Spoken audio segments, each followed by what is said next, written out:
Tobacco grows well here in the dry but fertile soil on the island of Lombok. On our visit to the tobacco fields here, we found children working at every stage of the process. With bare hands, Tina's putting chemical fertilizer on the tobacco plants. This is the first stage of the process. The point where children really get involved is when these leaves and trees become big, and then the children pick the tobacco leaves and take them into the ovens to dry. I get headaches. I start coughing and become dizzy. When the dry tobacco comes out of the oven, it's hard to breathe. I vomit and I get headaches.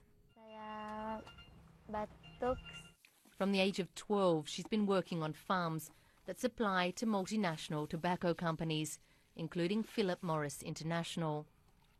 Like Mukhtar's farm, he says lots of children work for him during the harvest, including his 11-year-old daughter. She just separates the tobacco that has been dried in the oven that is then rolled up. Sometimes she gets sick, sometimes she doesn't. The smell of the dried tobacco is really strong, but it's a nice smell.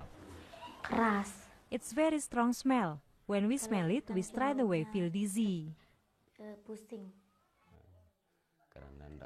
She doesn't smoke.